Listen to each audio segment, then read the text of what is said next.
Warning: our YouTube channel and its videos may contain scenes, language, and content that may not be appropriate for all audiences.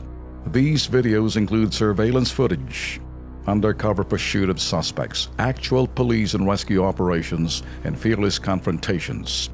If you do not approve of the content, please do not watch our videos. If you wish to continue, we strongly advise that you proceed with caution. Viewers' discretion is advised.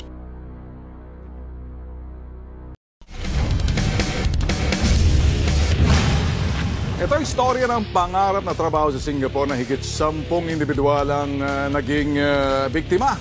Recruiter kasi nangakong papaliparin daw sila kapalit ng 70,000 pisong illegal pala. Yung kinokolekta. Narito ang report.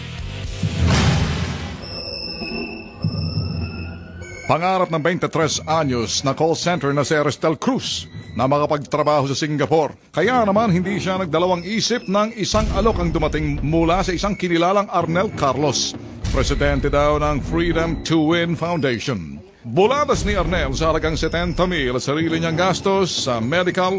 Sigurado na raw ang paglipad niya dahil may employer na naghihintay sa kanya. Nakilala ko lang siya sa common friend na nagpapaalis nga daw po papuntang iba-ibang bansa. Sure naman daw yun. Ang sabi pa nga niya sa akin, huwag ka mag-alala, babackupan kita. Kasi yung foundation daw is, yun daw yung tumutulong sa mga kagaya namin na gusto mag-apply abroad.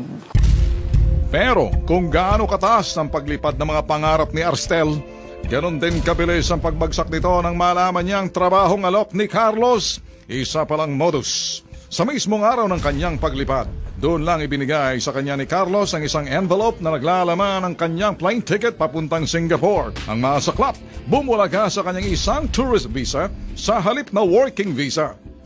Inabot niya sa amin papel, ID, inabutan din niya kami ng leave form at saka parang COE na patunay na empleyado niya kami doon sa company niya, which is yung AMC. Pero sa immigration pa lang nang naiya, hinarang na siya. Ang bitbit niyang certification of employment at identification cards mula sa foundation na ipinagamit sa kanya ni Carlos para makapag-apply sa Singapore, falsifikado.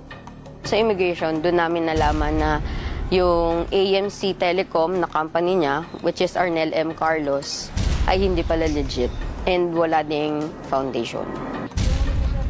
Sina Sebastian Agustin, Adrian Malon at ilan pang kasamahan, biktima rin ng naturang panloloko matapos silang magbigay ng tig 60,000.